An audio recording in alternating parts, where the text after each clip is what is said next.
Instead of the victory, I think they can help. You guys are from Big 3 Genius Society, right? Can you help me differentiate the Diclofenac and Celecoxib? Fret not, young man. Together, we can assist you in achieving greater heights. Indeed. Shall we?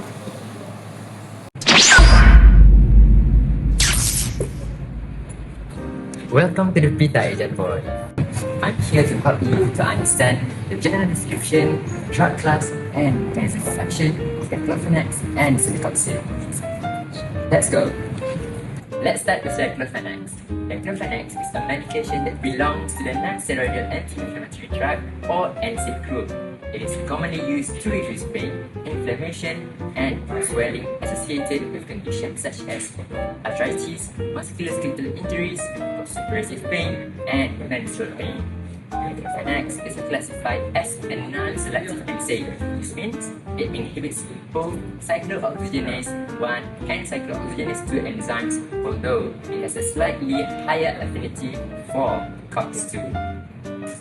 Let's move to Celecoxib. Celecoxib is an NSAID used to relieve pain and inflammation in conditions such as osteoarthritis, rheumatoid arthritis, ankylosing spondylitis, acute pain, and primary dysmenorrhea.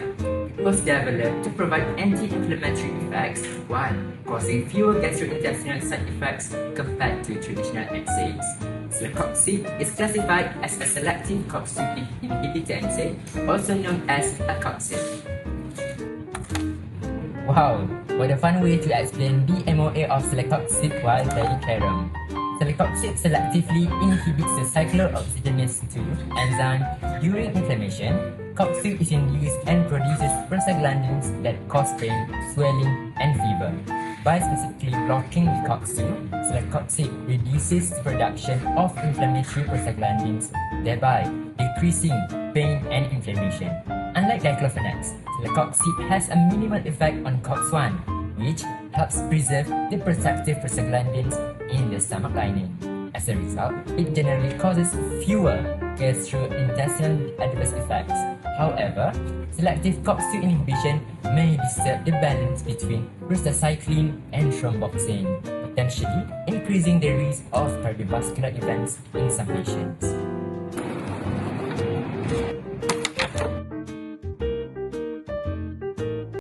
Bonjour à toutes, bonjour à tous, le grand moment est là, devant nous, et la Coupe du Monde aussi est là, elle a été apportée il y a quelques minutes par...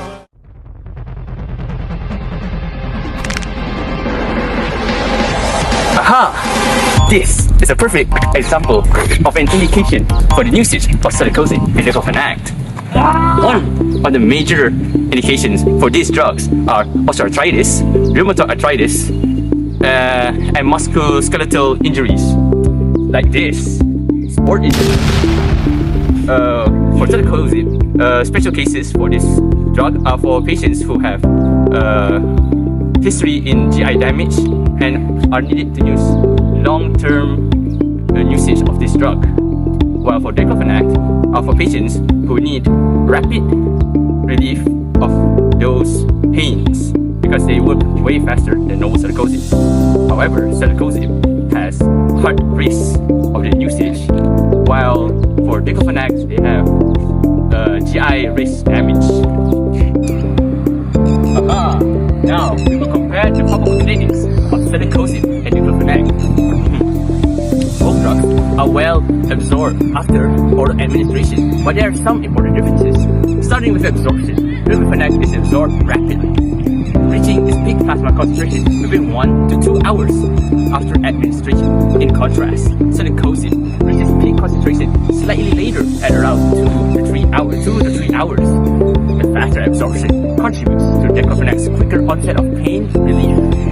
Moving on, in terms of distribution, both drugs are highly bound to plasma proteins. Diclofenac has a protein binding of more than 99%, while Celecoxib approximately about 97% protein bound.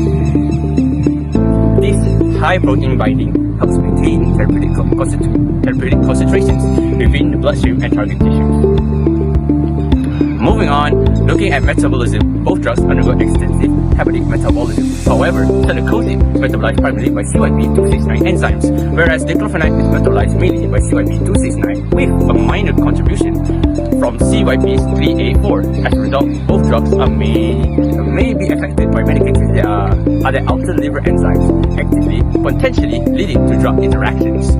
Finally, for excretion, Celecoxib and Diclofenac differ in their major elimination routes. Celecoxib eliminated mainly through the feces, with a smaller portion excreted in the urine. On the other hand, Diclofenac is mainly excreted through the urine as metabolites. Perhaps the most significant pharmacokinetic difference in their elimination is their half-life. Celecoxib approximately have a long half-life, about 11 hours, allowing less dosing. Whereas Diclofenac has about 1 to 2 hours of a half-life, meaning more dosing but rapid action. Overall, Diclofenac demonstrates faster absorption and a shorter duration in the body, making it more suitable for rapid pain relief. Celecoxib, with its longer half-life and a prolonged action, is generally more convenient for long-term management of chronic inflammatory conditions. Do you understand, Mr. Ijat? Okay. You know what? How about this? Today, I will compare two commonly used non-steroidal anti-inflammatory drugs, or NSAIDs, Celecoxib and Diclofenac.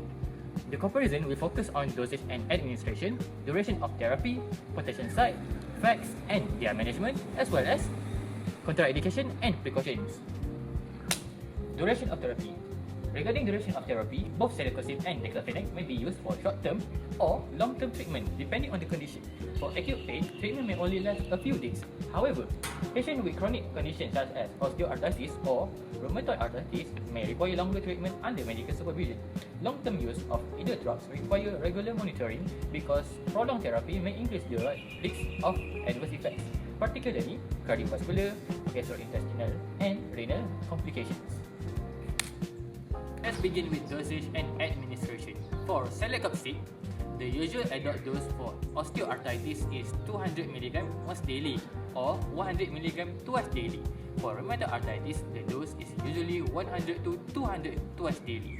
Celecoxib can be taken with or without food. For Diclofenac, the dosage depends on the formulation.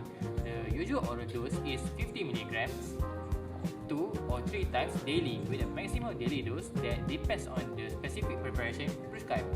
Diclofenac is generally recommended to be taken after meals to reduce stomach irritation. Both medications should be used at the lowest effective dose for the shortest duration necessary to control the symptoms. Now, let's discuss the side effects.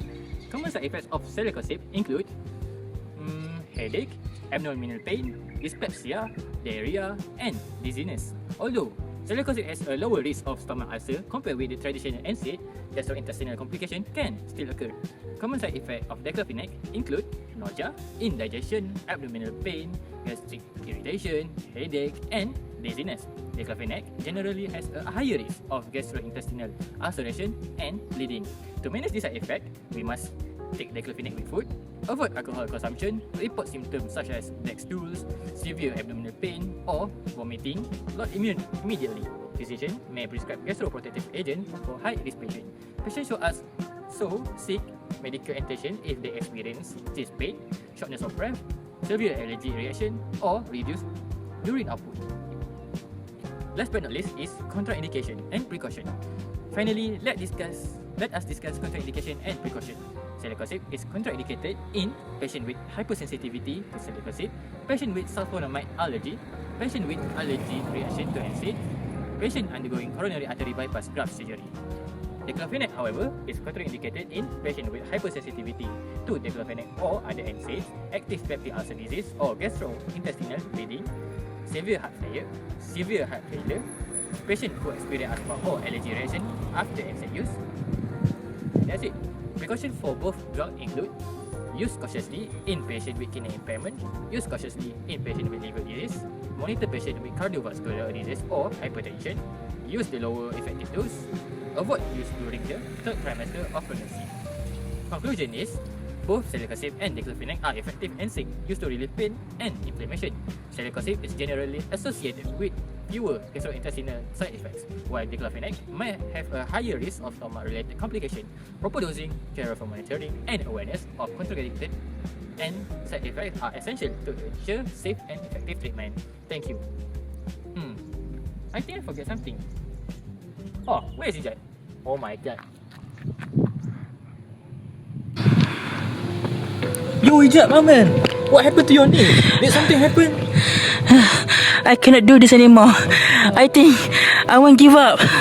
No, Ijat boy. It's still early. You cannot give up yet. Brother Ijat, those who failed today will become failures of tomorrow. But if you keep moving, you will succeed. Brothers, come. We shall give Ijat our powers.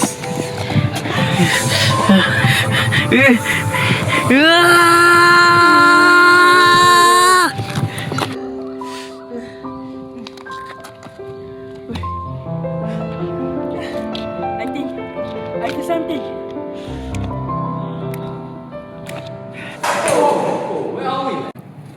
So, let's compare the drug interaction of Celecoxib and Diclofenac. Since both drugs are NSAID, they share several important interactions. First, they should generally not be used together with other NSAID, such as ibuprofen and naproxen, because this increases the risk of gastrointestinal bleeding and ulcer formation. Both drugs may also interact with anticoagulants, such as warfarin, and antiplatelet drugs like aspirin. It's increasing the risk of bleeding. Therefore, patients receiving this medication should be closely monitored. Another important interaction involves antihypertensive medications, including ACE inhibitors, LRBs, and diuretics. Celecoxib and Diclofenac can reduce the effectiveness of this drug and may increase the risk of kidney impairment. However, there are some differences. Celecoxib is primarily metabolized by the CYP225 enzyme. So, drugs that inhibit this enzyme, such as fluconazole, can increase Celecoxib levels in the body and potentially increase the effect.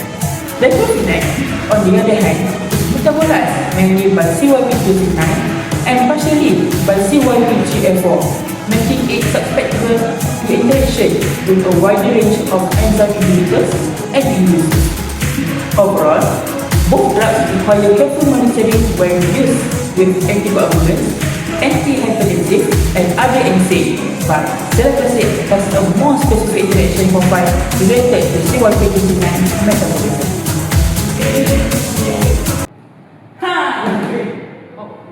So, in summary, Celecoxib and Diclofenac are both NSAIDs used to treat pain and inflammation in conditions such as osteoarthritis, rheumatoid arthritis, and ankylosing spondylitis.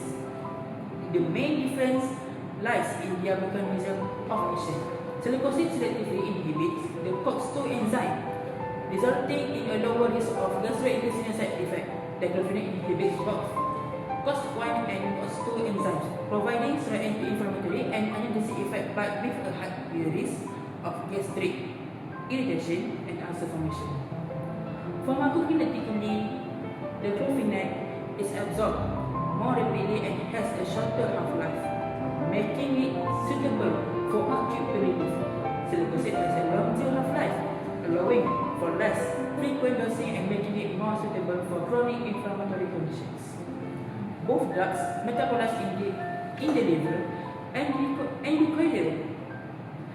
require caution in patients with cardiovascular disease, kidney impairment, or those taking medication that increase bleeding risk. Overall, Celecoxib is generally preferred for patients requiring long-term therapy and with a lower risk of gastrointestinal complications, while Diclofenac is often chosen when rapid and potent pain relief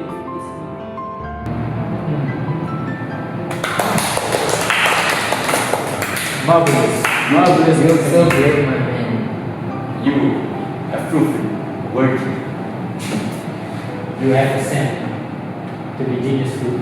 My pijat boy. Pijat boy.